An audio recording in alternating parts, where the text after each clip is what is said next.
The sun slipped over the horizon, leaving an orange blaze in the sky as if the day itself had caught fire. Danny stood on the porch of his Colorado home, a half-empty coffee mug in his hand, watching the mountains in the distance. They were his anchors, the towering sentinels that had witnessed his entire adult life since he moved here for college. He exhaled heavily, the crisp air carrying away the sound of his thoughts before they could form into anything coherent. He hadn't spoken to his father in 3 weeks. His wife, Emily, came out to join him.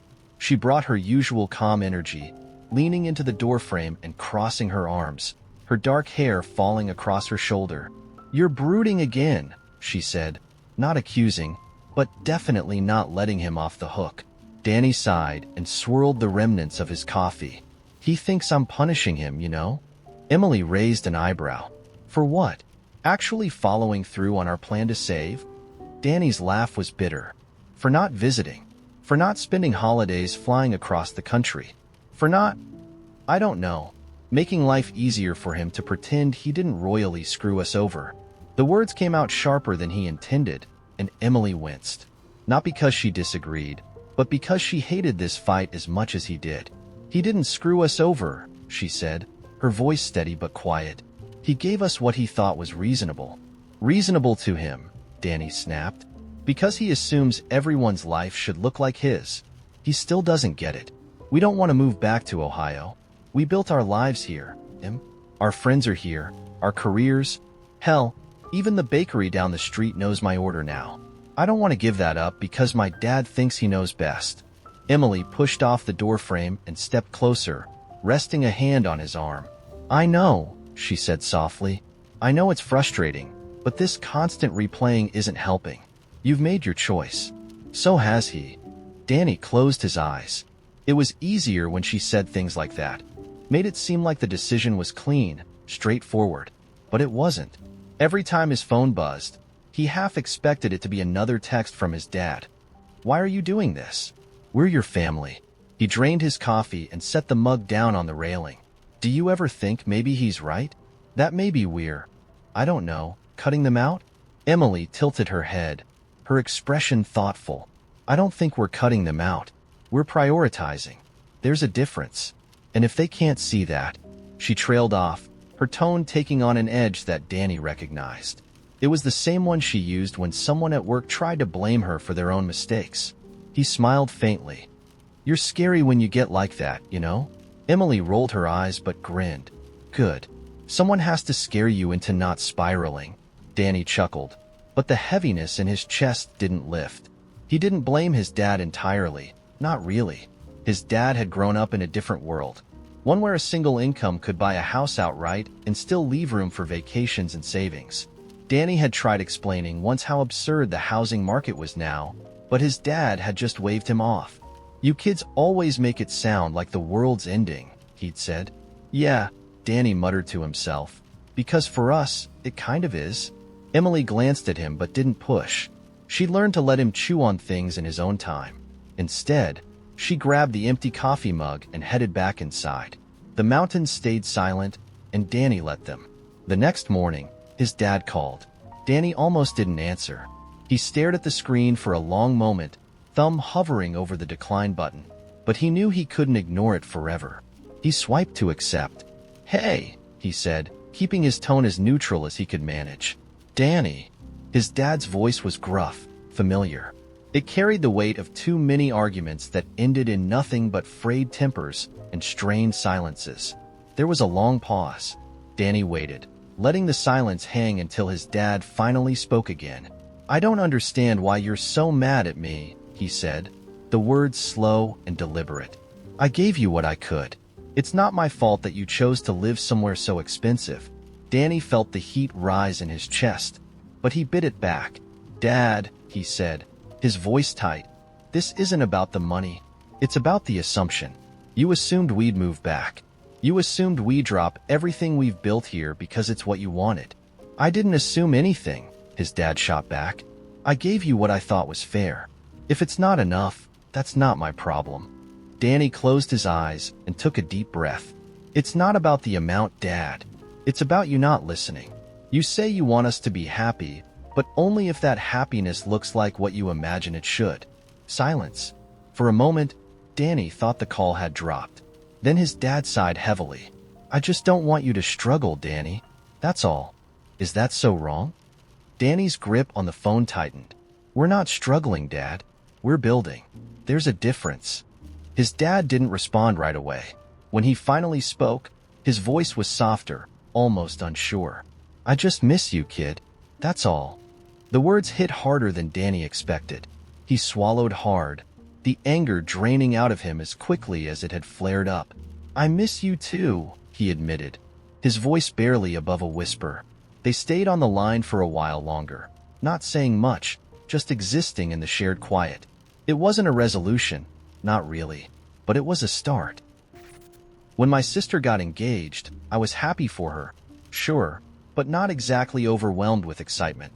Emily had been with Jake for 6 years, and honestly, the engagement felt overdue. It wasn't some grand surprise. Jake had even asked me for advice on the ring months earlier, so when she texted me with a picture of her hand, captioned, "He proposed," ring, I shot back a quick "congrats" and went back to scrolling through my feed. I figured I'd talk to her more about it later, maybe when things weren't so busy at work. A few weeks later, she announced an engagement party. You have to come, she said over the phone, her voice buzzing with excitement. I was already zoning out, my mind preoccupied with the million things I had on my plate. My boss had just dumped a big project on me, and I'd barely had time to breathe, let alone think about Emily's Pinterest-perfect celebration. Besides, engagement parties weren't even a thing in our family until Emily started dating Jake. Growing up, we'd celebrated the basics, birthdays, holidays, but now, thanks to Instagram, every little milestone required a catered event and a hashtag. I told her I'd try my best, but deep down, I wasn't planning on going. It was just an engagement. There'd still be a bridal shower, a bachelorette party, and the actual wedding. How many times were we supposed to drop everything for the same relationship? When the weekend rolled around, I woke up to her text, "Can't wait to see you tonight." Party popper. I stared at my phone, knowing I should at least acknowledge it, but I couldn't muster the energy. I had planned a rare, quiet evening for myself, some takeout, a new show I'd been meaning to binge, and maybe a long bath. The thought of dressing up and driving across town to make small talk with a bunch of Jake's friends sounded exhausting. I told myself Emily wouldn't even notice if I wasn't there. It's not like I was her maid of honor or anything. She had plenty of people who'd be fawning over her. I typed out a quick excuse, work slammed. Won't make it tonight, but have fun. Red heart, and hit send. Then I put my phone on Do Not Disturb and settled in for my evening of peace. The next morning, I woke up to a slew of photos on Instagram. Emily looked radiant, her smile glowing as she and Jake posed with friends and family under twinkling fairy lights. The hashtag Emily and Jake Forever was trending among her circle, and the comments were overflowing with congratulations. I double-tapped a few photos, left a generic, "You look amazing," comment, and moved on. It wasn't until later that day when my mom called that I realized something was off. "Why weren't you there last night?" she asked, her voice tight with something between disappointment and irritation. I sighed, bracing myself for the lecture. "I told Emily I couldn't make it," I said, trying to sound casual. "Work's been crazy." There was a long pause, the kind that made my stomach knot. "She was really upset," Mom finally said. "She kept looking for you. She even saved you a spot at her table." I rolled my eyes, though my stomach did a little flip. "Mom, it's not like I missed the wedding. It was just an engagement party. She'll get over it." Mom let out a heavy sigh, the kind that made me feel like a kid being scolded again. "It wasn't just about the party, honey. It's about showing up for her. You're her sister. She expected you to be there." I brushed it off at first, but the more I thought about it, the more I felt a twinge of guilt. Maybe I should have gone. But surely Emily wouldn't hold a grudge over something so minor, right? I called her later that evening, fully expecting her to downplay it or laugh it off. "Hey, I started, trying to sound upbeat. Saw the photos. Looked like a great night. Sorry I missed it." Her response was immediate, sharp. "Yeah, it was a great night. Would have been nice if my own sister cared enough to show up." I froze, caught off guard by her tone. Emily, come on. It's not like I don't care. I've just been swamped with work and... Do you know how many people asked me where you were? She cut in. I kept telling them you'd probably show up late because that's what I thought. I thought you'd at least make an effort, but you couldn't even do that. It's just an engagement party, I said, feeling defensive now. It's not like I missed the wedding. That's not the point, she snapped. You're always brushing off the things that matter to me. You act like they're no big deal, like I'm supposed to just understand because you're busy. But you're not too busy to binge Netflix or scroll on your phone, are you? Her words stung more than I expected. That's not fair, I muttered, but even I didn't believe it. She was right. I could have gone. I just didn't want to. I didn't think it was important enough. I'm tired of feeling like I'm not a priority to you, she said, her voice cracking. I wanted you there. That's all. I just wanted my sister to be there. For a moment, I didn't know what to say. Part of me wanted to apologize, to tell her I'd make it up to her, but another part of me felt irritated. Wasn't she blowing this out of proportion? I'm sorry you feel that way, I said finally, my tone clipped, but I don't think missing one party means I don't care about you. Whatever, she said, her voice cold now. Enjoy being busy. She hung up before I could respond, leaving me sitting there with the gnawing feeling that I'd messed up. I told myself she'd cool off eventually, that she was just being dramatic. But as the days passed, the silence between us grew heavier.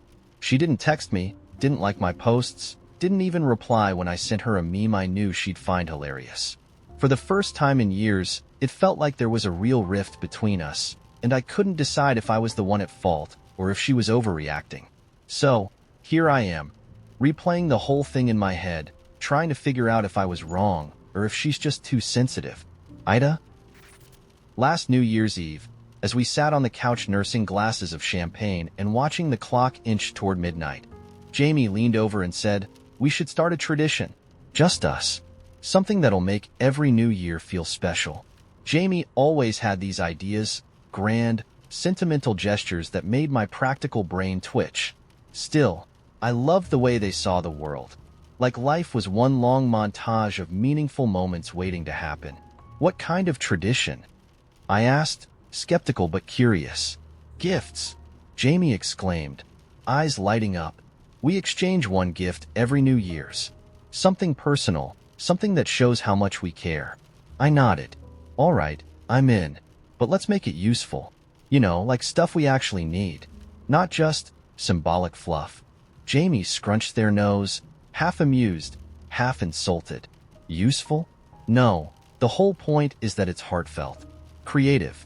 Not some, I don't know, multi-tool or something. That should have been my first clue that we were doomed to clash, but the bubbly haze of the moment made me ignore it. We shook on it, Jamie grinning ear to ear, me mentally planning all the things I could give them to make their life easier. Fast forward to our first gift exchange, and I was stoked. Jamie had been complaining for months about how their laptop charger was fraying, and I'd found this sleek, high-end replacement that came with universal adapters. Practical perfection. I even wrapped it with care. The box taped with neat, military precision. Jamie handed me a box wrapped in craft paper, tied with a piece of twine and a sprig of rosemary. Open yours first, they said, beaming. Inside was a framed watercolor painting. Of us. Jamie had clearly poured hours into it. The brushstrokes were soft, the colors blending into something that felt almost dreamlike. It was undeniably beautiful, but as I stared at it, all I could think was, where am I supposed to put this? Wow, I said, trying to muster the right amount of enthusiasm. You painted this? That's incredible, babe. Jamie was already on the edge of their seat, waiting for their turn. They tore into the wrapping on my gift, and I watched their face shift from excitement to polite confusion. A charger, they said slowly, holding it up. Not just any charger, I corrected. It's got universal adapters. You're always complaining about the one you have now. So I thought, yeah, I mean it's great. Really? Jamie smiled, but it didn't quite reach their eyes. I told myself it was just the first round, a warm-up year. Next time, we'd get it right. The second New Year, I went all out. Jamie had mentioned wanting to get into photography, so I got them a DSLR camera. It was expensive, but I figured it was both practical and thoughtful. A win-win. Jamie handed me a small box tied with a velvet ribbon. Inside was a collection of handwritten letters, one for each month of the year. "You open one every month," they explained, grinning. "Each one's a little memory, or a story, or something I love about you." I felt my stomach knot. "This is really sweet," I said, though a part of me wondered why Jamie never thought to gift me something I could actually use. Their turn came, and I watched them open the camera. Their reaction was painfully familiar, polite, restrained excitement. "This is so thoughtful," Jamie said, their voice heavy with effort. "But, isn't this more a thing you'd want for yourself?" "What?" "No. You said you wanted to try photography." "I did, but I meant with my phone. For fun. This is serious equipment." "Well, maybe it'll inspire you to take it more seriously," I said, trying to sound encouraging, but it came out defensive. That exchange set the tone for the next few years. I gave Jamie a set of noise-canceling headphones. They gave me a scrapbook filled with pressed flowers and Polaroids. I gave Jamie a smart water bottle with hydration reminders. They gave me a custom poem printed on aged parchment.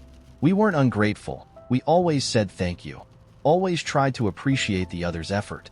But there was this underlying frustration, this growing sense that we were speaking two different languages.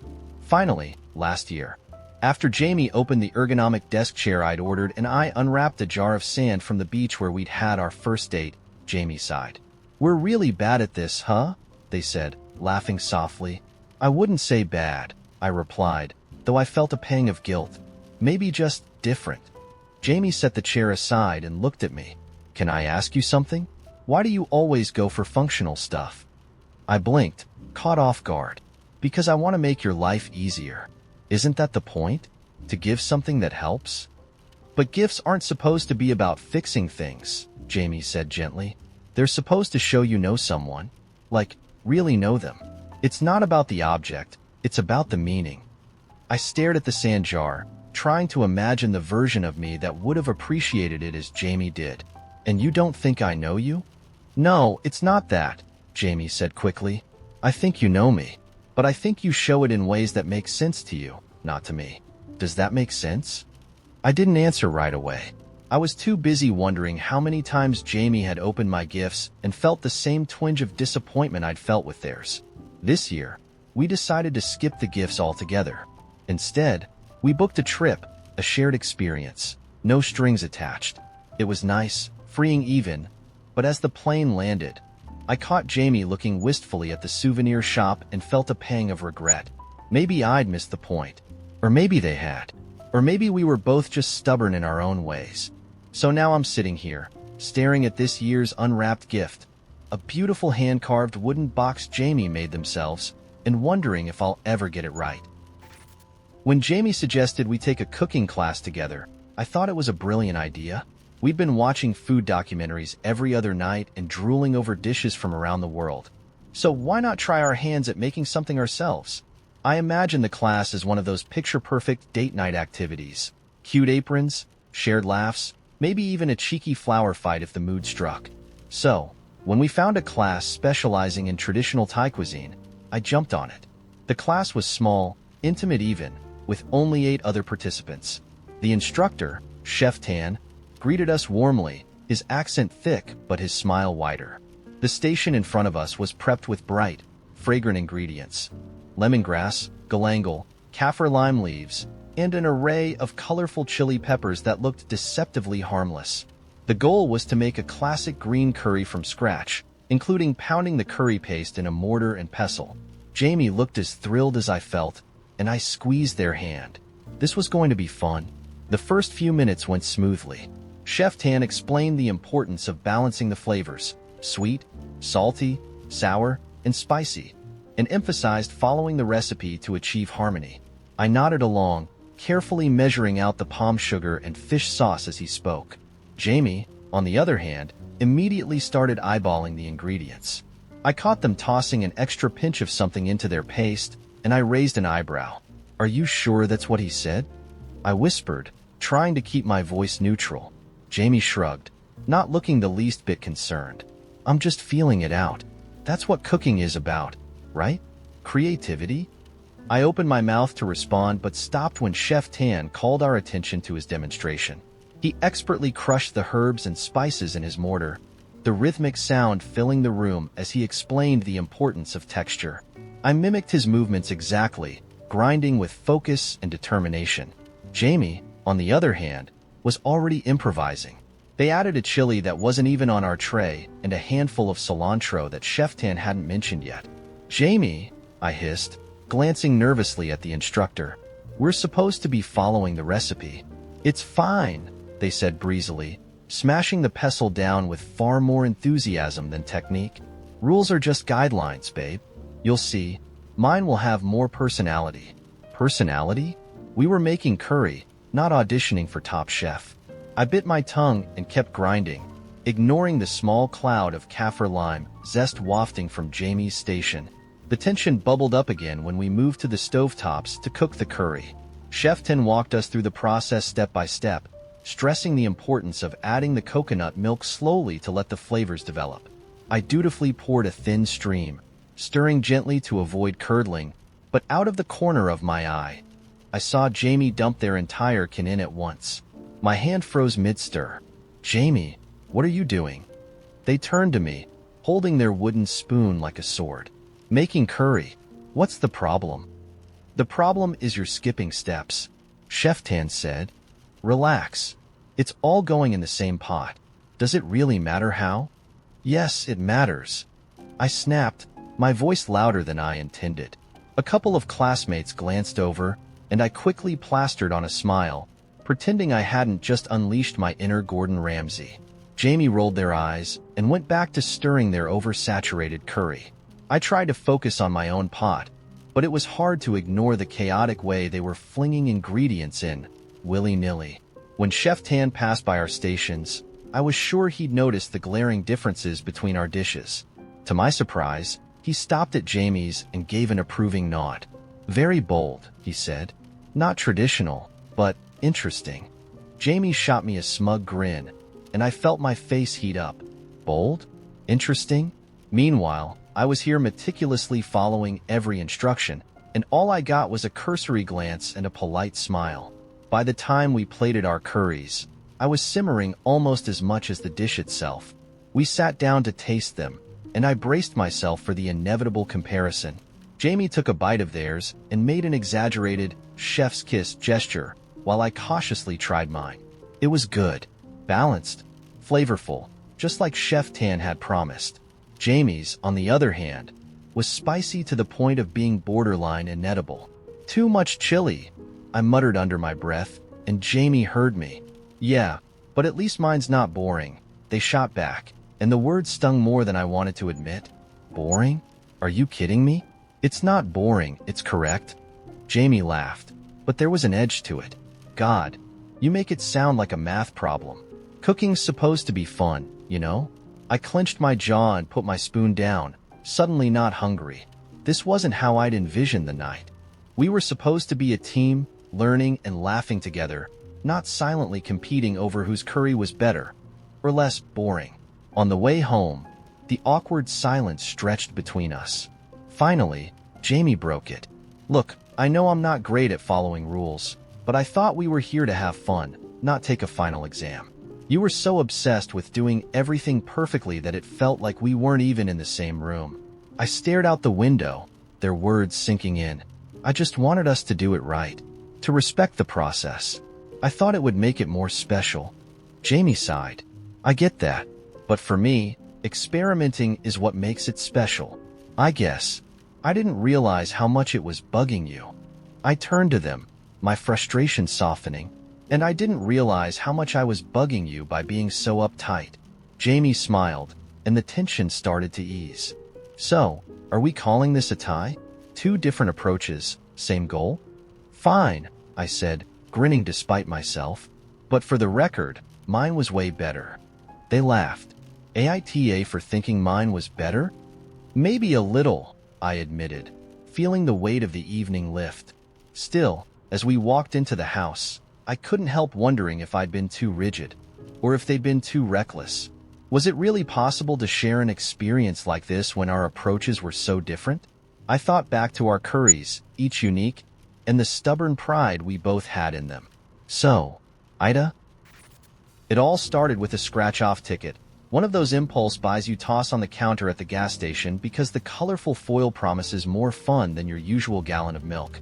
I wasn't even going to scratch it right away, but something about the way the cashier smiled at me, almost knowingly, made me curious. I sat in my car, used a quarter I found in the cup holder, and scratched away. First number, no match. Second number, nothing. But on the third, I almost dropped the coin. $250,000. My heart nearly leaped out of my chest. I reread it, then reread it again, just to be sure my eyes weren't playing tricks on me. It felt unreal, like something you see in commercials where people scream and cry while confetti rains down. Except for me, it was just a damp parking lot and my breath fogging up the windshield. After the initial shock wore off, the reality of what this could mean set in. I wasn't rich by any stretch of the imagination, and this kind of money was life-changing. Pay off my student loans. Fix my mom's leaky roof. Take my sister on that dream vacation she'd been saving for, but never seemed to reach. I could be the person who made things better for everyone, even if just for a little while. That's all I wanted. To share this unexpected blessing in a way that spread joy. The money arrived a month later, after taxes knocked it down to just under $180,000. Still, it was more money than I'd ever had in my life. I decided to allocate it wisely. I kept some for myself, a modest chunk to pay off my debts and start a rainy day fund, but the rest was for my family and closest friends. I made a list, carefully considering each person's needs and circumstances. My mom got $50,000 for her roof and a little extra to help with bills. My sister, $20,000, enough for her trip and some savings for emergencies. My best friend Carla, who'd been there through thick and thin, $10,000 to help her move out of her tiny studio apartment. I even set aside $5,000 each for my two cousins, who were young and struggling. It felt good, imagining their faces lighting up when I handed them checks. I thought I was being thoughtful, fair, and generous. But I underestimated people's capacity to ruin good things.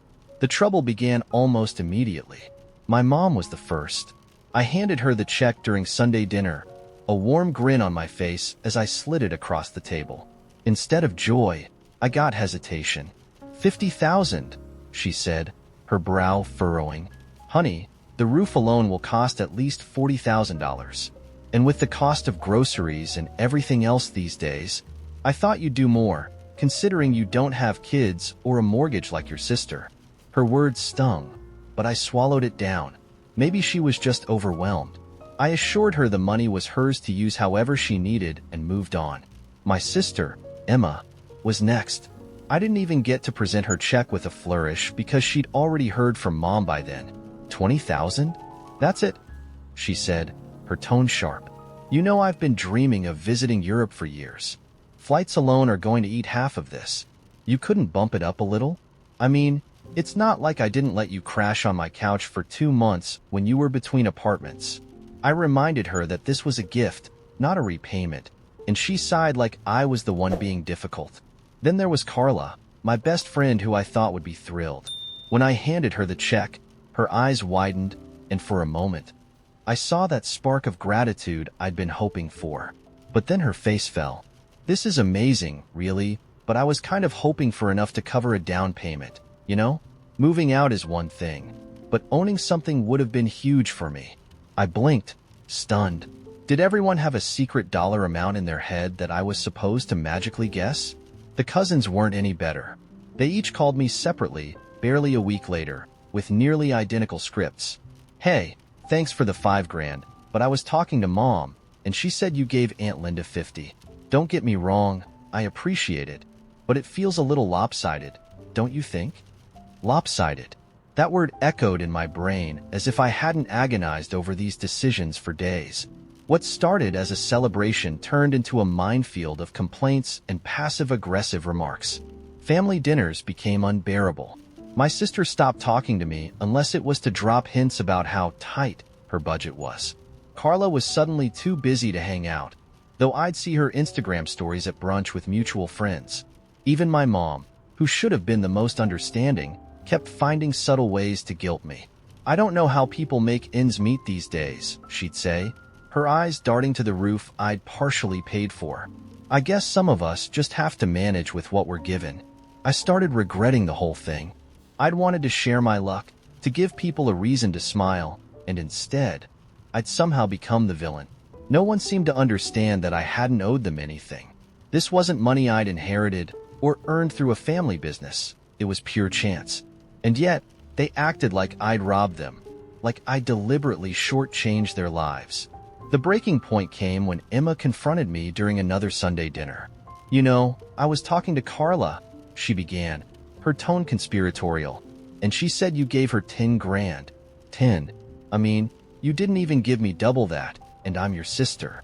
Blood should matter more, don't you think?" Something inside me snapped. I stood up, my chair screeching against the floor. "Are you serious right now? Do any of you even realize how lucky you are?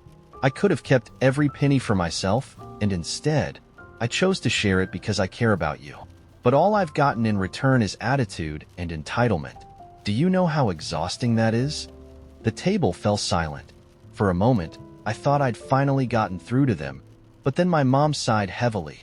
"We're not ungrateful, sweetheart. We're just saying, you could have handled this better." I left dinner early that night and haven't gone back since.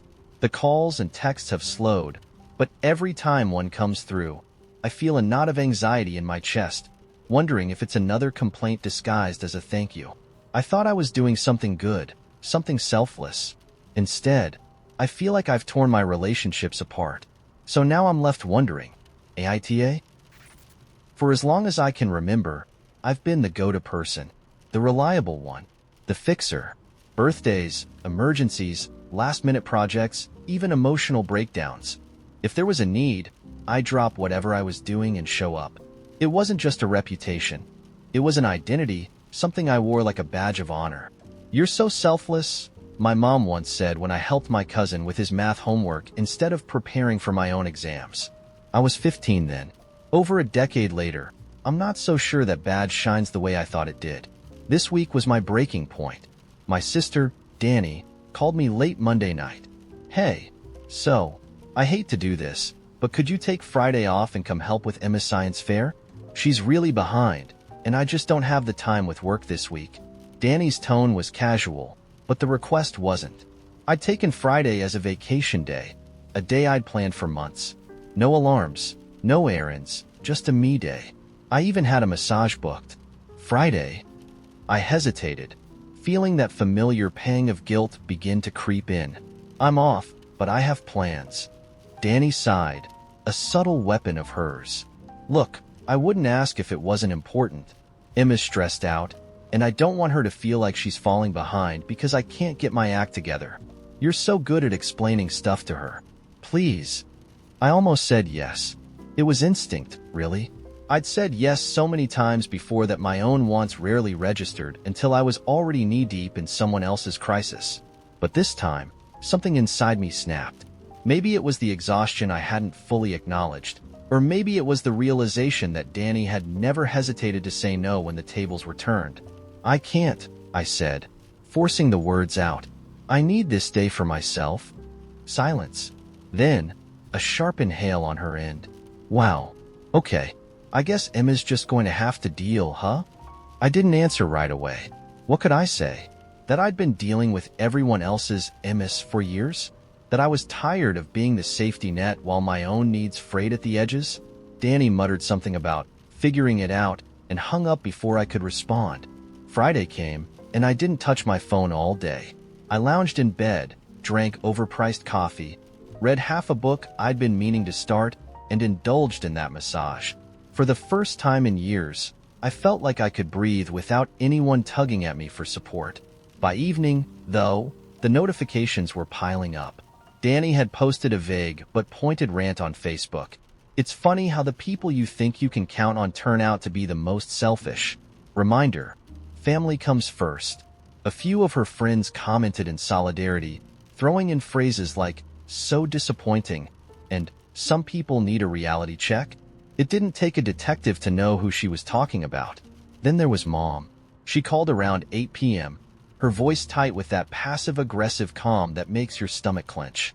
"Sweetheart, I heard about Emma's science fair. I'm a little surprised you didn't help Danny. That's not like you." "Mom," I started, already feeling defensive. "I needed this day.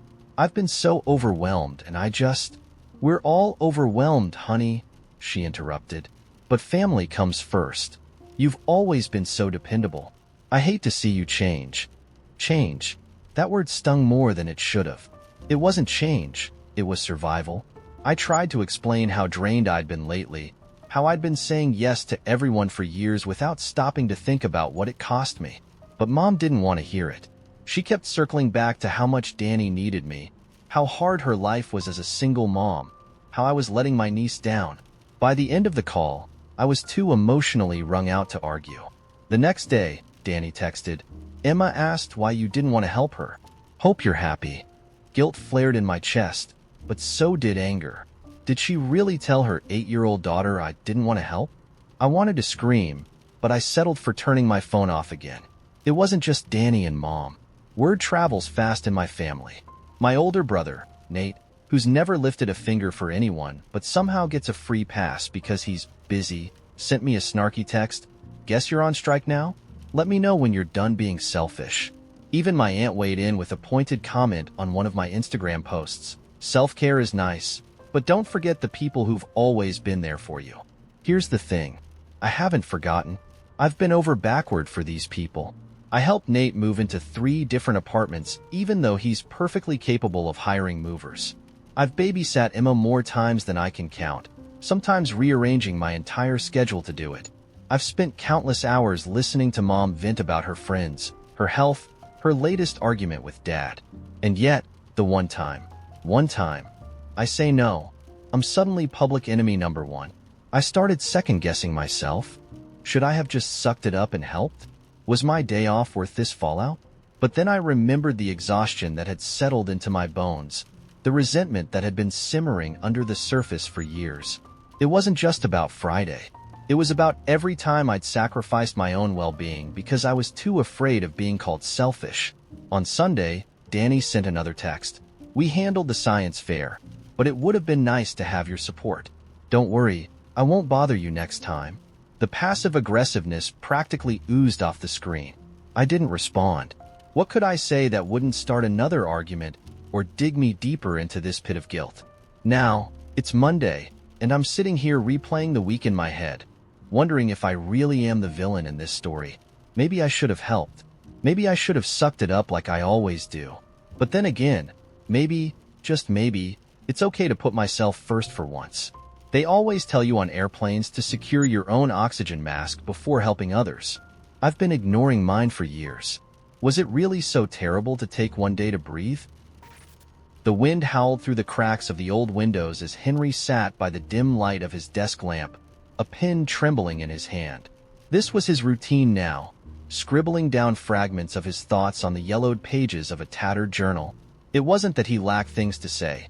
Rather, he feared writing down truths he couldn't escape once they were on the page. Tonight, though, was different. Tonight, the words refused to be silenced. The house was eerily quiet, the kind of silence that magnifies every creak and groan of the floorboards. He glanced at the grandfather clock in the corner. It was nearing midnight, and the usual weight of dread was coiling in his chest. This house, which once brimmed with laughter and warmth, now felt like a cage, its walls heavy with memories he couldn't outrun. He hadn't left in weeks, perhaps months. Time had become a shapeless thing. His fingers traced the edges of the pen. It was an old fountain pen, the kind his wife used to love. Emily had given it to him on their 5th anniversary, inscribed with the words, "For the words yet unwritten." He had laughed then, teasing her about the cliché, but now it felt like a lifeline tethering him to a past that had long since slipped through his fingers. The scratching of the pen on paper filled the room as he wrote, December 12th. Another day passes in this hollow existence. The echoes of laughter that once filled these halls have turned to whispers, and I am left wondering if I imagined it all. Emily. Oh, Emily. If only you were here to tell me this isn't real, that the shadows don't move when I'm not looking. Henry paused, his hand trembling. He had sworn he wouldn't write about her, not tonight. But like a tide pulling at the shore, memories of Emily always surged when the night was at its darkest. He could see her now, as vivid as if she stood before him. The way her auburn hair caught the light, her laugh like the first birdsong of spring. And then, just as suddenly, the image was gone, replaced by the memory of her pale face, the stillness of her chest as he screamed her name. The first time it happened, the shadows moving, he thought it was his mind playing tricks on him. It had been a week after the funeral, a week since he had buried the love of his life in a plot surrounded by frost-covered roses. He had sat in the living room, staring blankly at the untouched cup of tea she would have chastised him for wasting. Out of the corner of his eye, he saw something shift, a sliver of darkness that shouldn't have been there. At first, he ignored it. He told himself it was nothing, the grief manifesting in strange ways. But the occurrences grew more frequent. A reflection in the mirror that didn't mimic his movements. A whisper in an empty room. And then, the dreams began. In the dreams, Emily was alive, but she wasn't Emily. Her eyes, once filled with warmth, were cold and unfeeling. She would smile, but it never reached her eyes. And always, she would say the same thing. "Why didn't you save me?" The words haunted him. Henry had replayed that night 1,000 times in his mind, searching for something he could have done differently. They had argued. A silly thing. Really. He had forgotten their anniversary, lost in the haze of work deadlines. Emily had stormed out, her cheeks flushed with anger, and he had let her go, thinking she would cool off. Hours later, the police knocked on his door to tell him about the accident. A patch of black ice, they said. A freak accident. But Henry knew better. He should have gone after her. He should have apologized. He gritted his teeth, forcing the pen back to the paper. "I hear her voice at night. It's impossible, I know, but sometimes it feels so real. The shadows, they're growing bolder. Last night, I swear I saw her in the corner of the room, just standing there, watching me. I couldn't move. I couldn't breathe. I want to believe it's her, but something about it feels wrong." The clock struck midnight, its chimes reverberating through the empty house. Henry froze, his pen hovering above the page. There it was again, that feeling of being watched. His eyes darted around the room, the dim light casting long shadows on the walls. He told himself it was his imagination, but the hairs on the back of his neck stood on end. A creak echoed from the hallway. His breath hitched. The house was old, prone to such noises, but this was different. This sound was deliberate, like footsteps on the worn wooden floors. He rose slowly, the chair scraping against the floor as he did. Gripping the pen like a weapon, he stepped toward the doorway. "Emily?" His voice was barely a whisper, trembling with a mixture of hope and fear. The hallway was dark, the only light coming from the flickering bulb above the staircase. He took a step forward, his heart pounding in his chest. And then he saw it, a shadow at the end of the hallway, unmoving, watching. "Who's there?" he demanded, his voice cracking. The shadow didn't respond. It stood there, an amorphous shape that seemed to ripple and shift, defying the light. Henry's hands trembled, the pen slipping from his grasp and clattering to the floor. He wanted to run, to lock himself in the safety of his room, but his feet wouldn't move. The shadow began to advance, slow and deliberate. Henry stumbled backward, his breath coming in ragged gasps. As it drew closer, he saw her. Emily. Her face was pale, her eyes hollow, but it was her. "Emily," he choked out, tears streaming down his face. She smiled, but it was the smile from his dreams, cold and devoid of emotion.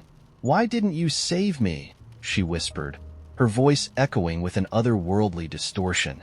Henry screamed, the sound tearing through the stillness of the house.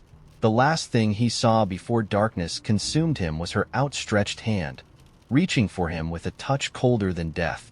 When he woke, the house was silent again, but the words he had written in his journal remained. The final line, scrawled in a handwriting not his own, read, "I'm waiting." It all started with the recycling bin. A small, blue, innocuous thing that wasn't even mine. It belonged to the building. But every week, like clockwork, it ended up in my spot. At first, I didn't think much of it. I live in a shared duplex, so little inconveniences are par for the course. But after the third time I found myself lugging it to the curb so I could park, I decided to leave a polite note. "Hi, could you please make sure to keep the recycling bin in the designated area? Thanks." The note was gone the next day, but so was the bin, and I thought that was the end of it. I was wrong. 2 mornings later, I woke up to a cacophony of barking. My neighbor's yappy little dog, a fluffy ball of rage named Muffin, was in the shared yard, yipping at squirrels, the wind, her shadow, whatever. I let it slide at first, but Muffin's barking grew louder and more persistent as the week went on, like a furry alarm clock that I couldn't snooze. The day I had to work a double shift after a sleepless night of barking, I cracked.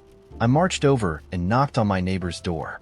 "Hey," I began, trying to sound casual, though I'm sure the bags under my eyes betrayed me. "Would you mind keeping Muffin inside, especially at night? It's kind of hard to sleep." "Oh, she's just a dog," my neighbor, Carol, replied with a shrug, holding Muffin like a child. "Dogs bark. Maybe try earplugs." Her nonchalance hit me like a slap. Earplugs?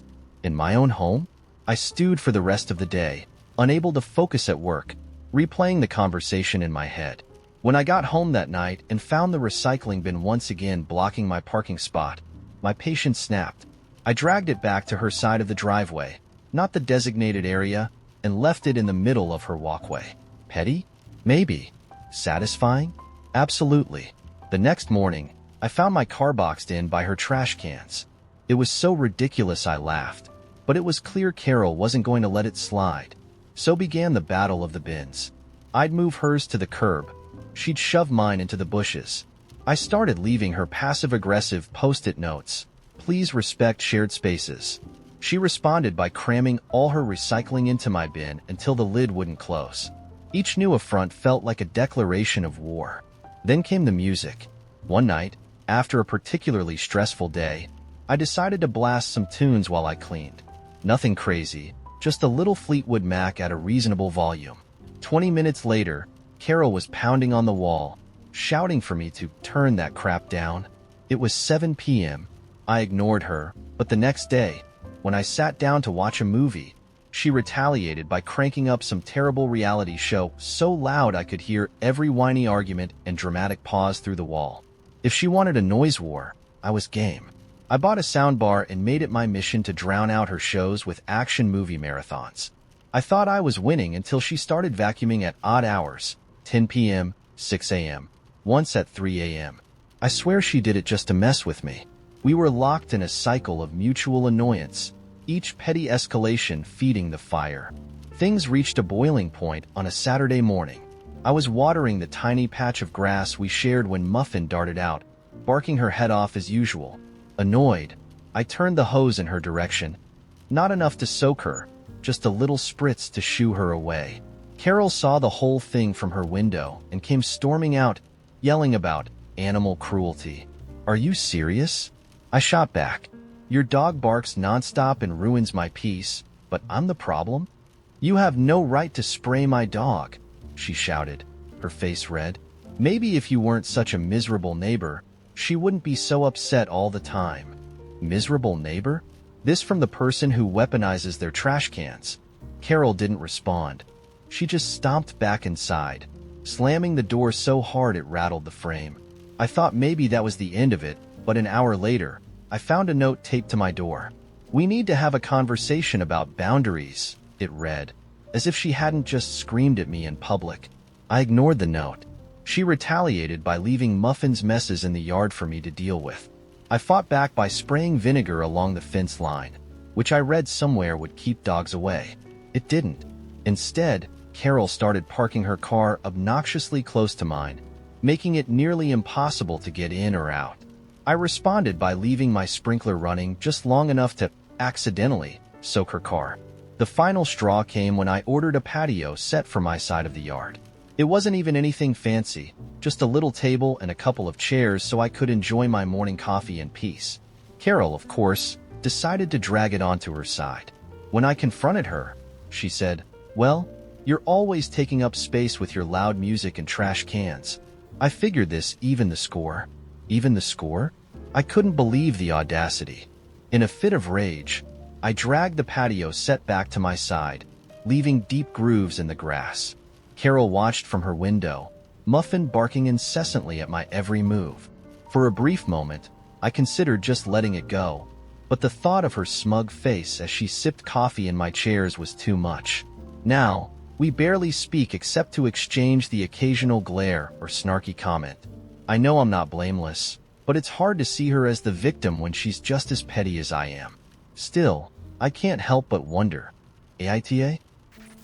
Last weekend, my sister was hosting her first big charity gala.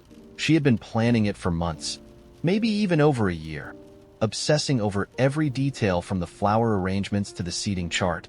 Every time I saw her, it was all she talked about: securing the right sponsors, coordinating volunteers, dealing with last-minute cancellations. The closer we got to the event, the more frantic she became, sending out long, rambling family group texts about how she needed extra help with setup or a babysitter for her kids or someone to pick up the catering order on the day of. I ignored most of those texts, not because I didn't care about her event, but because I had my own life to deal with. To be fair, I did RSVP that I would attend, but as far as lending a hand, I didn't exactly sign up for that. So when she called me 3 days before the gala, her voice tight with panic, and asked if I could help her with the decorations on the day of, I hesitated. Not because I didn't have time. I did. But because, frankly, I didn't want to spend my Saturday hanging garlands and tying ribbons around napkins. I had been planning a much-needed day of relaxation, catching up on a new show I'd been dying to binge, and maybe grabbing lunch with a friend. "I really need you, Alex," she said, her tone edging into desperation. "The decorator canceled last minute, and I can't handle all this by myself. Mom and Dad are watching the kids, but I need another pair of hands. Please." I thought about it for a moment. I could hear the exhaustion in her voice, and I knew this was important to her. But then I thought about how much time I'd already spent over the past few months listening to her vent about this gala. How every single conversation seemed to revolve around her needs, her stress, her priorities. I wasn't going to let her hijack my Saturday too. "Sorry, I can't," I said, trying to sound apologetic but firm. "I've already made plans." Her silence stretched uncomfortably long. "You're kidding," she finally said, her voice clipped. "What plans?" "Just plans," I said, feeling cornered. "I've been really busy lately and I need a day to recharge." "Oh my God, Alex, are you serious right now? You can't take a few hours out of your precious weekend to help your own sister?" "It's not just a few hours," I shot back, a little annoyed at her guilt-tripping tone. "You'd have me there all day, and honestly, I don't think that's fair to ask on such short notice." "Fair?" she repeated, her voice rising. "Do you think it's been fair for me to do all this alone? I thought I could count on you, but clearly, I was wrong." I felt a pang of guilt but quickly shoved it aside. She wasn't wrong to be stressed, but that didn't mean her stress had to become my problem. "I'm sorry you're overwhelmed, but I can't drop everything for this. Maybe you should have planned better." She let out a sharp, bitter laugh. "Unbelievable," she said. "You know what? Forget it. Just enjoy your oh-so-important plans." The line went dead, and I sat there for a moment, staring at my phone. Part of me felt bad, but a bigger part of me felt justified. It wasn't like I owed her my Saturday. She had plenty of other people she could ask for help. Besides, it wasn't my fault her decorator bailed at the last minute. When Saturday rolled around, I stuck to my original plan. I slept in, ordered a fancy brunch delivery, and spent the morning sprawled on my couch, deep into the 3rd episode of my show. Later, I met up with a friend for sushi and cocktails. It was a perfect day, exactly what I needed to unwind after a stressful week at work. That evening, I scrolled through Instagram and saw a few posts from the gala. My sister had pulled it off, of course. The venue looked stunning, and everyone was dressed to the nines, sipping champagne under twinkling lights. But when I clicked on her account, there were no photos. In fact, she hadn't posted anything at all, which was unusual for her. My stomach tightened a little, but I told myself she was probably just too busy to be on her phone. The next day, I got a call from my mom. As soon as I picked up, I could tell she was upset. "I don't know what's going on between you and your sister, but she's really hurt," she said. "She said you completely blew her off when she needed you the most." I sighed, already feeling defensive. "Mom, it's not that simple. She gave me no notice and expected me to drop everything for her. I'm not her backup plan." "She didn't see you as a backup plan," Mom said sharply. "She saw you as her sibling, someone she could rely on. Is that really so unreasonable?" "Maybe not," I admitted reluctantly, "but I have my own life, too. I can't always be at her beck and call." "You're missing the point," she said, her tone heavy with disappointment. "It wasn't about the decorations. It was about showing up for her." That stung, but I still couldn't shake the feeling that I had been put in an unfair position. Was I really supposed to sacrifice my entire day just because she couldn't get her act together?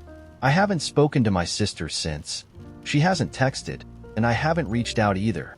Part of me wonders if I should apologize, but another part feels like she owes me an apology for assuming I drop everything for her without even asking if I had plans first. My mom thinks I was selfish. Maybe I was. But I also think it's okay to prioritize my own needs sometimes, even if it upsets other people. I spent weeks planning it. My best friend Lily had been going through a nightmare of a breakup. Messy, dramatic, the kind where even cutting ties on social media felt like a battle. I'd never seen her like this, like the life had been drained out of her. No sparkle, no sarcastic comebacks. She was barely eating, working on autopilot, and mostly just staring into space during our usual coffee dates.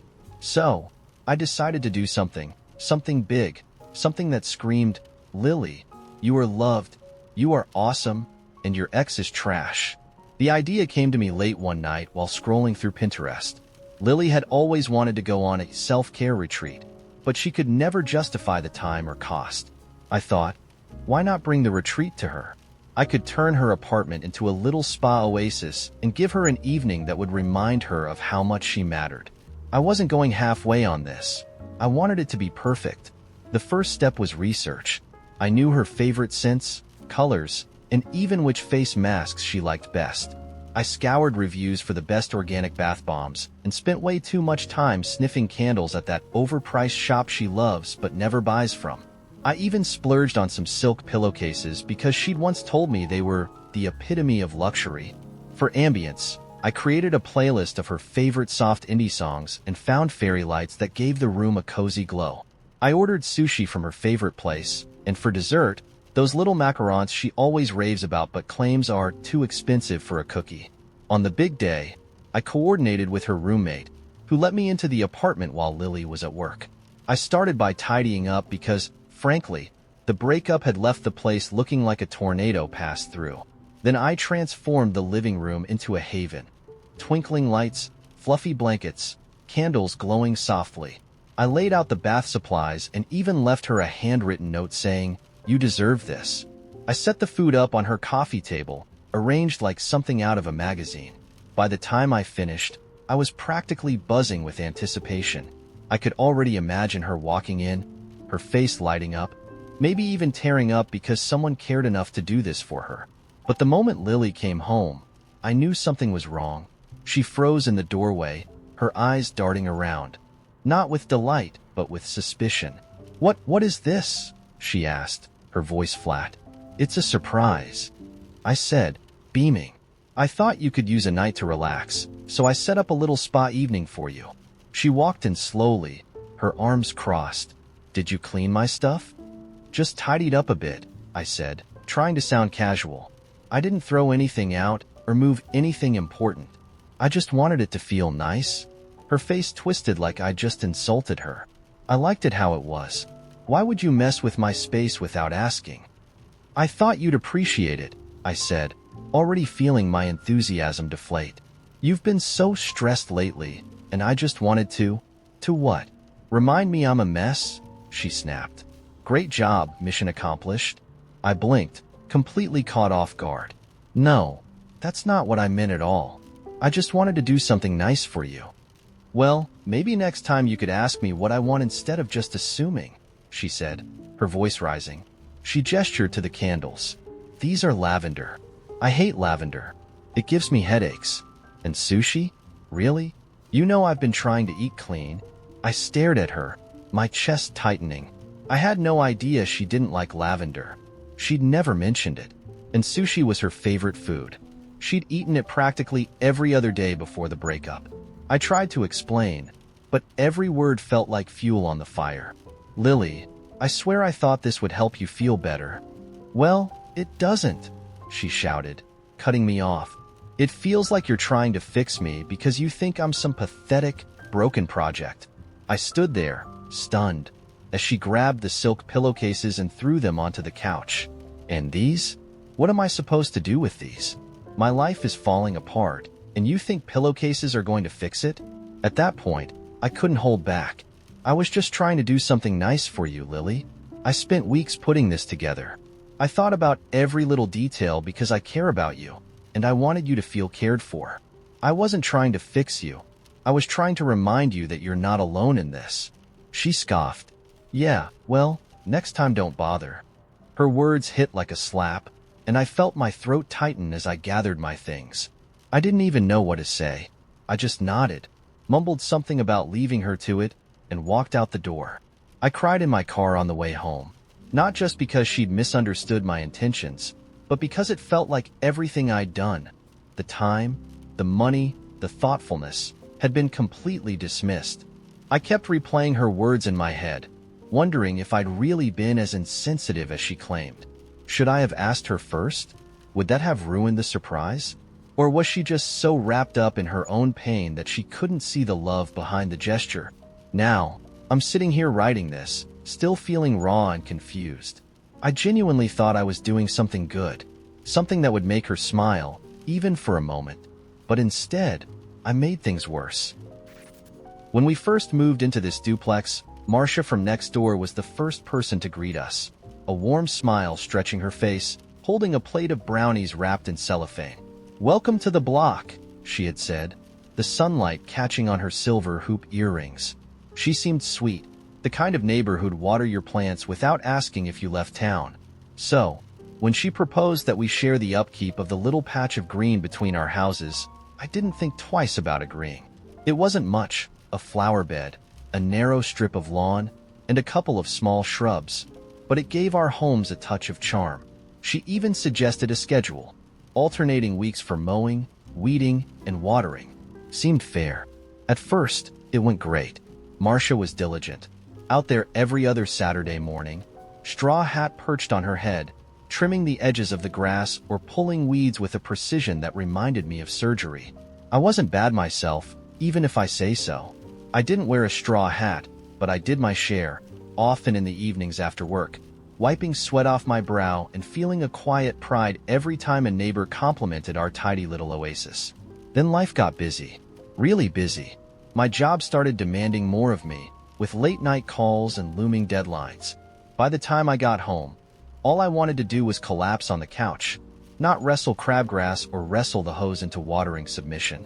It's just 1 week, I told myself when I skipped my turn the first time. Marcia won't mind.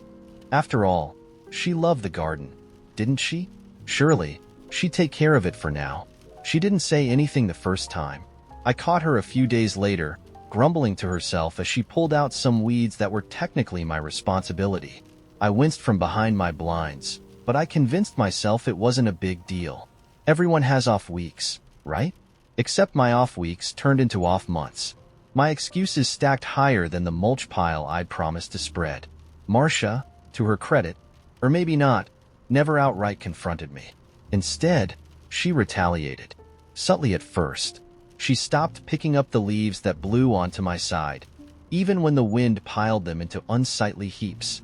Then she began forgetting to mow the strip of grass nearest my driveway, leaving it to grow wild while the rest stayed trim and neat. It looked ridiculous, like the garden had a bad haircut. One day, I came home to find an empty soda can and an old gardening glove shoved under the azalea bushes on my side. Marcia wasn't the littering type, and I couldn't shake the feeling it was her way of sending a message. By then, the garden had devolved into chaos. What had once been a cheerful space filled with vibrant blooms and neat grass now looked like it was auditioning for a nature documentary about neglected urban wildlife. Every time I walked by the window, it felt like the garden was accusing me. But did I say anything to Marcia? No, because, honestly, I felt guilty. And yet, my guilt didn't spur me to action. It just made me resent her for silently judging me. Marcia must have felt the same because one day, as I was dragging the trash can back from the curb, she stormed out of her house, her cheeks flushed red.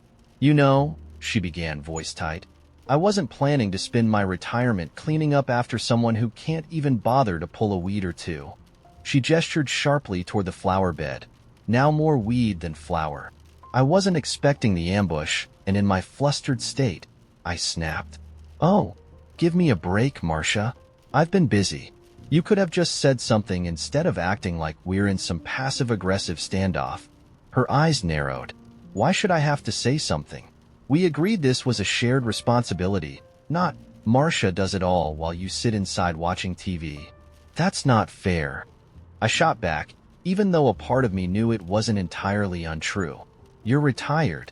I'm juggling work, errands, and life. You could pick up the slack once in a while without making it a federal case.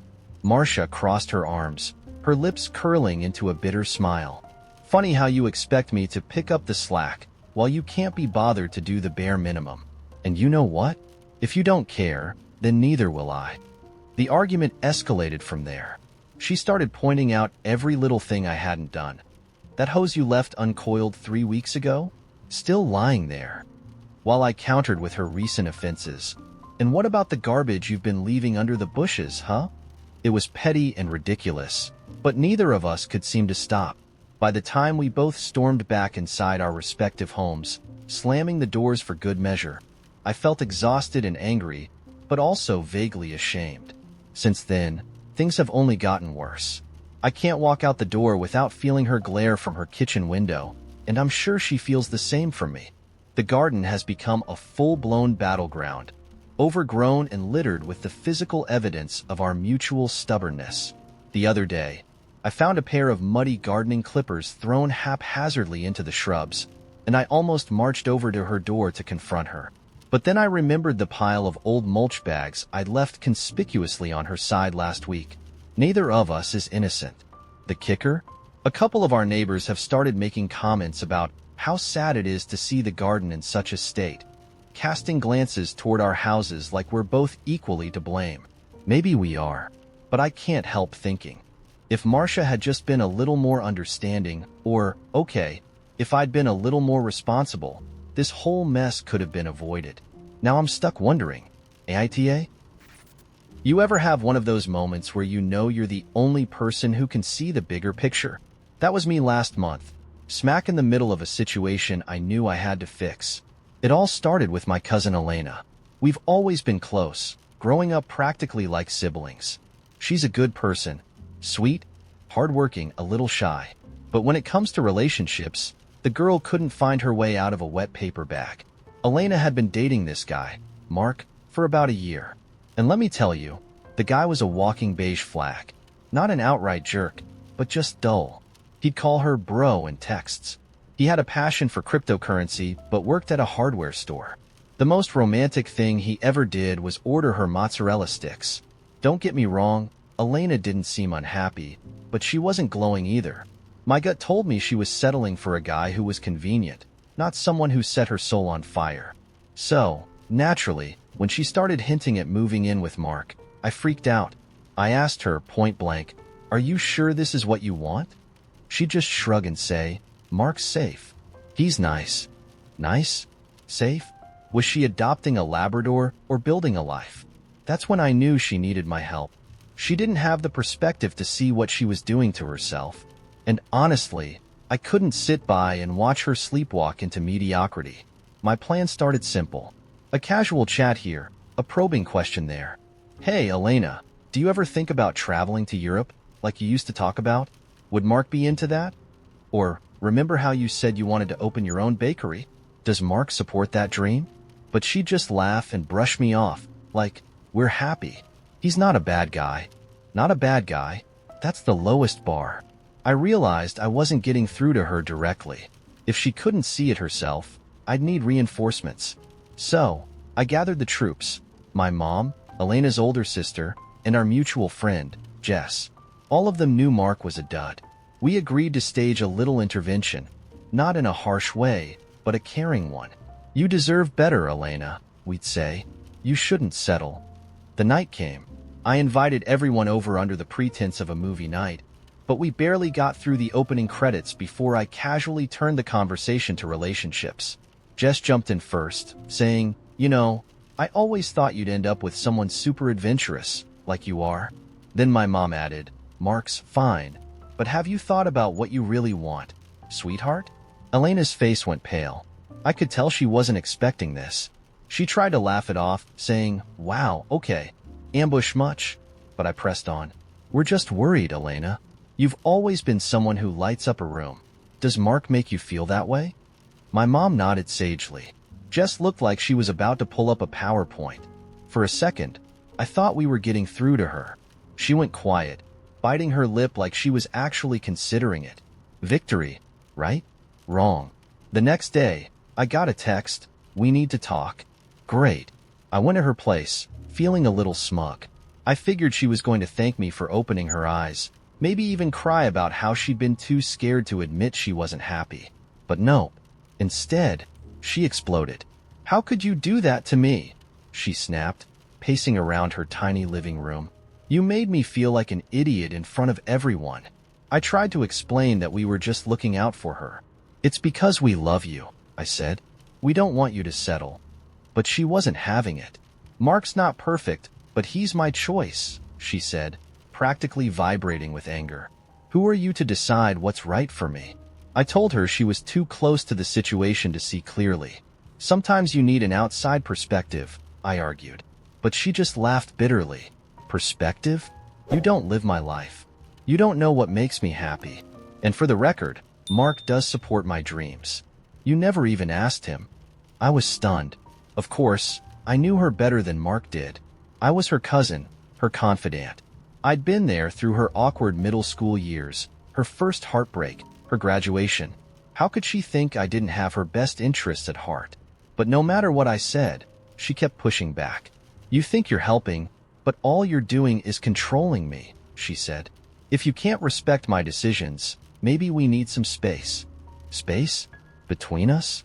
I didn't understand. How could she not see I was coming from a place of love? When I left her apartment, I was fuming. I'd stuck my neck out for her, and this was how she repaid me? The next few weeks were icy. Elena barely replied to my texts, and when she did, it was short and curt.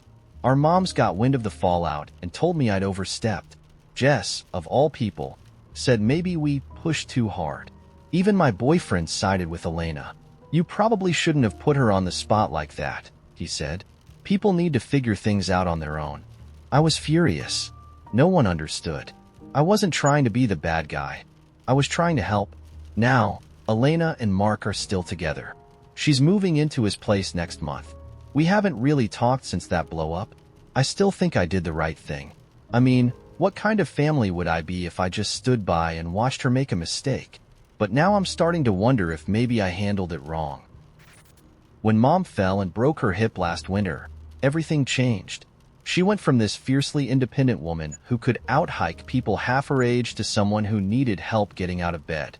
She hated it. I don't want to be a burden, she kept saying, her voice clipped, more frustrated than sad. My brother, Mike, and I reassured her 1,000 times. She wasn't a burden. But beneath the words, we both felt it. The pressure, the weight of what came next. I live about an hour away, have a job that's not flexible, and 2 kids who seem to have synchronized their meltdowns just to keep me on my toes. Mike, on the other hand, works freelance and lives 15 minutes from Mom. I can handle it, he told me the day we sat down to talk about Mom's care plan. He leaned back in his chair, arms crossed, the picture of confidence. She doesn't need strangers. She needs us. It wasn't that simple for me. Mike, it's not just about showing up. She's going to need help bathing, dressing, Managing her meds. That's a lot. What happens when you get sick or have to work? Or if she needs medical attention we can't give her? He shrugged like it was no big deal. Then we figure it out. She took care of us for decades, Jess. This is the least we can do. That was Mike. Everything for family, no excuses. Part of me admired him for it. The other part of me wanted to shake him. It's not about us, I said, trying to keep my voice even. It's about what's best for her. Professionals are trained for this. They can give her better care than we ever could. Mike's face tightened. Better care? Since when does love not count as care? I didn't have an answer for that. We went back and forth for weeks. Every conversation turned into a low-key argument, both of us circling around the same points without budging. Meanwhile, Mom was stuck in the middle, pretending everything was fine while she shuffled around with her walker and winced every time she moved too quickly. Once, when Mike and I were debating in the living room, she snapped, "I'm not dead yet, you know. Stop talking about me like I'm not here." That shut us up for a while. Eventually, I went ahead and set up a meeting with a caregiving agency. I wanted Mike to come with me, but he refused. "You're wasting your time," he said. "She's not going to want strangers in the house." He wasn't wrong. Mom hated the idea at first. "I don't need some nurse hovering over me," she said when I brought it up. But when I explained how they could help her regain her strength, keep her safe, and maybe even get her back to some of her old routines, she softened. "I'll think about it," she said, which, in Mom speak, meant she wasn't sold but wasn't shutting it down either. Mike saw it differently. He called me later that night, his voice sharp. "Why are you pushing this? It's like you're giving up on her." I was so stunned I couldn't speak for a second. Giving up? How is getting her professional care giving up? "You're outsourcing it, Jess. Handing her off to strangers so you don't have to deal with it. That's not fair," I snapped. "I can't be there every day. Neither can you, no matter how much you think you can. What if something happens when you're not there? What if she falls again? Are you ready to live with that?" "I'm ready to do whatever it takes," he shot back. "And you think I'm not?" My voice cracked, and I hated it. I didn't want him to see how much this was getting to me, how scared I was of getting it wrong. Neither of us spoke for a long moment. Finally, he sighed. "You don't understand what it's like to be here, Jess. To see her every day, trying so hard to do things she used to do without thinking. She doesn't need a stranger reminding her of everything she can't do anymore." "I do understand," I said quietly. "And that's why I think she needs someone who can focus on what she can do. Someone who knows how to help her get there." We didn't resolve anything that night. We didn't resolve anything for weeks. I felt like every decision was a battle. I set up trial visits with a caregiver. Mike canceled them. He arranged for one of Mom's church friends to come by during the day. I argued that it wasn't enough. Mom, caught in the middle, mostly stayed quiet, though every now and then she'd make a comment that let us know just how much she hated the whole situation.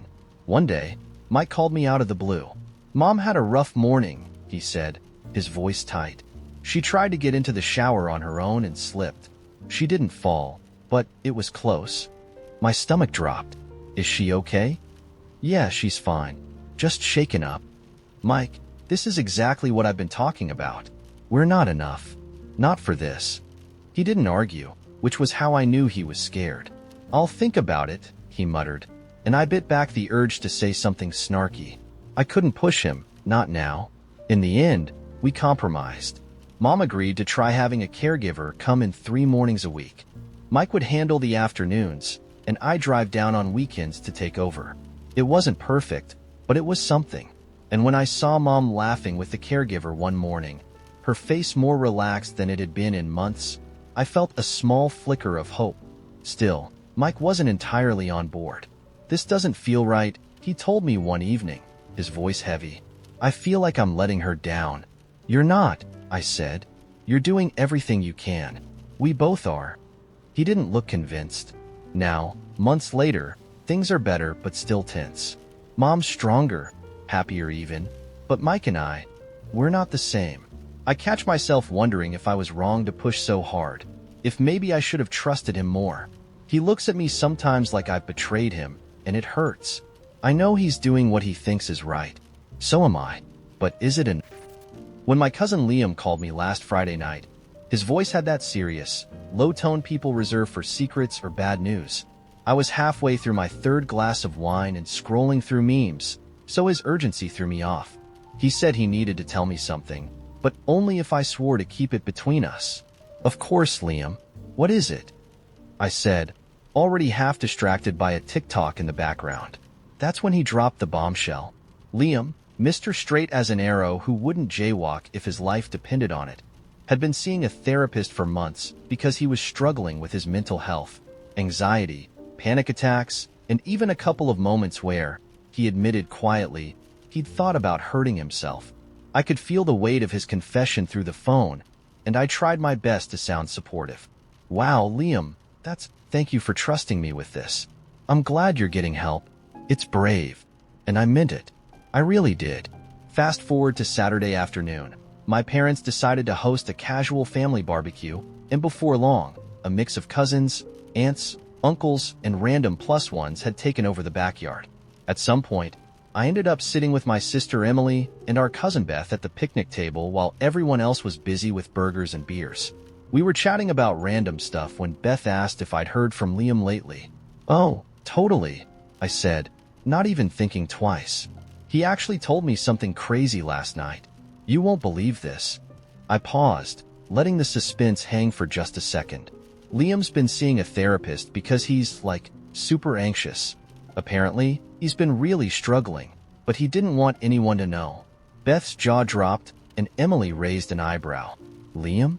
Therapy? No way. Beth said. He always seems so chill. Wow, that's wild. Emily just nodded, looking thoughtful, and said, good for him, though. Therapy's not a bad thing, but I can't believe he didn't tell me. I thought we were close.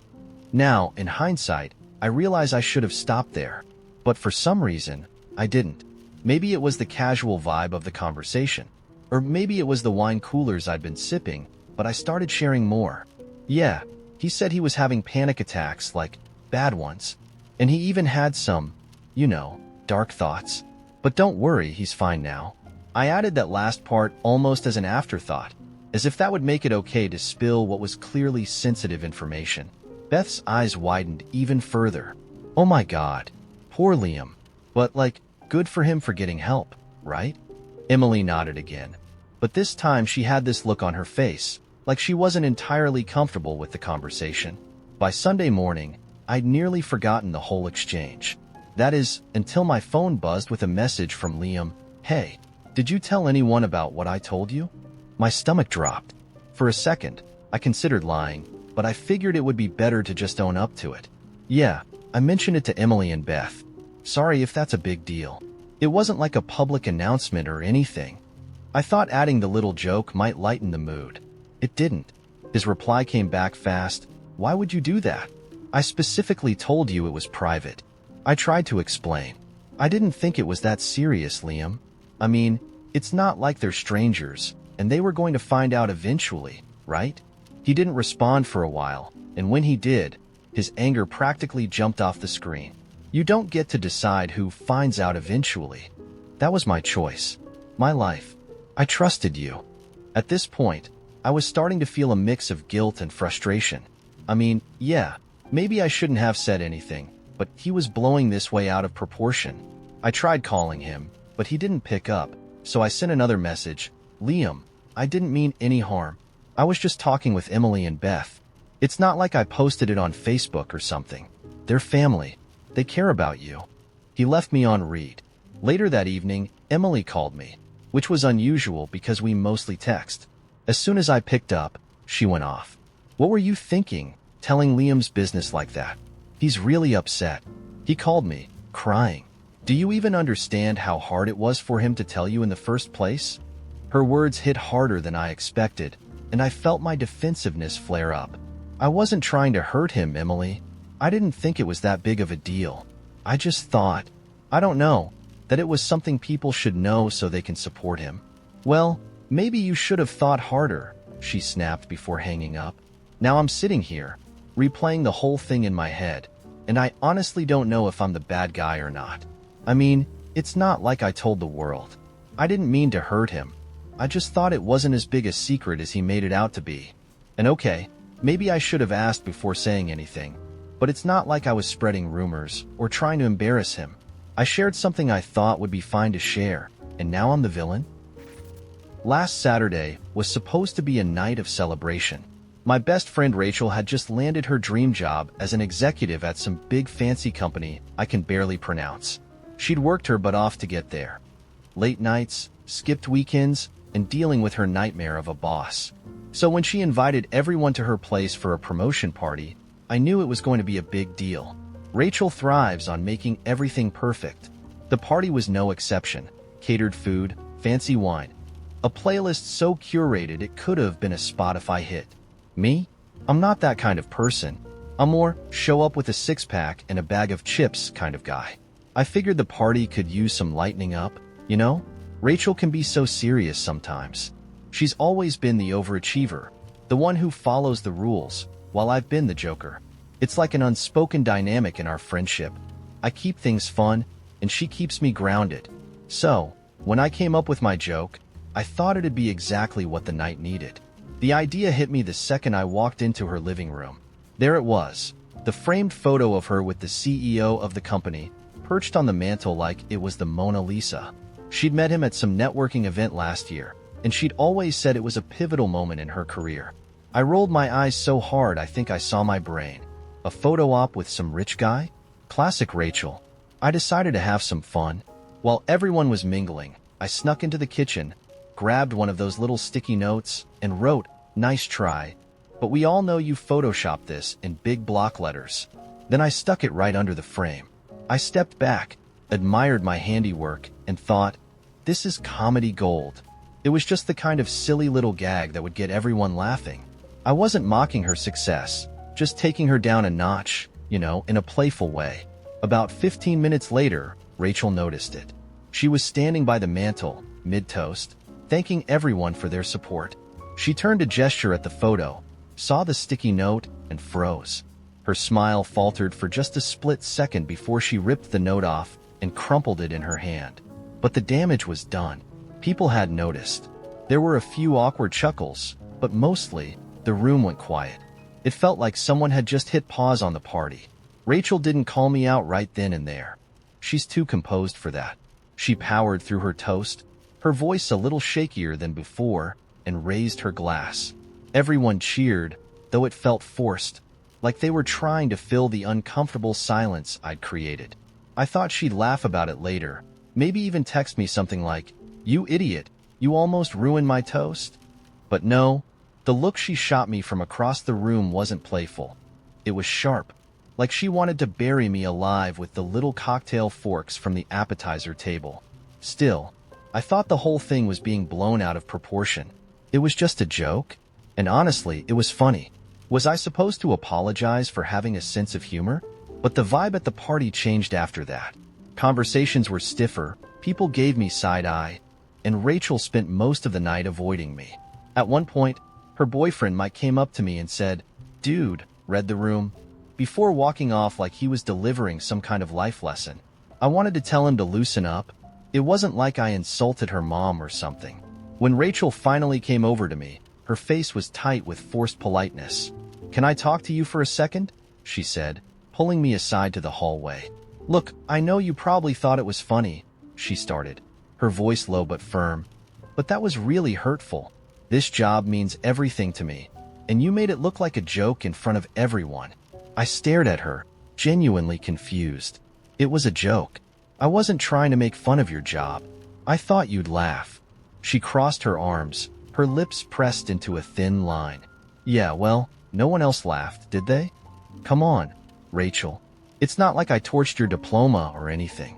It was a sticky note," I said, throwing my hands up for emphasis. If anything, people probably thought it was hilarious, but were too scared to laugh because they didn't want to upset you. Her jaw clenched. No, what they thought was, why would her supposed best friend humiliate her like that on one of the biggest nights of her life? She shook her head. "Honestly, I don't even know why I expected better." That stung a little. Okay, a lot. I'd been there for Rachel through everything. Breakups, job rejections, the time she accidentally dyed her hair green, And now she was acting like I was some kind of villain for poking a little fun at her? The rest of the night was a blur. I tried to salvage the mood by cracking jokes with other guests, but they felt forced. Eventually, I grabbed my coat and slipped out early, figuring Rachel just needed time to cool off. The thing is, it's been a week, and she still hasn't texted me. Not even a meme or one of those dumb TikToks we always send each other. I reached out yesterday to ask if we were good, and she replied with a curt, "I'm busy." Meanwhile, a mutual friend told me people were still talking about that awkward moment with the photo. I honestly don't get it. Rachel's one of the most driven, confident people I know. If anything, I thought my little joke would make her seem more relatable, more human. Instead, it's like I committed some kind of social felony. Everyone keeps acting like I ruined her night, but all I did was write a sticky note. It's not like I told everyone she didn't deserve the job or spilled wine on her carpet. I don't get why everyone's treating me like the bad guy here.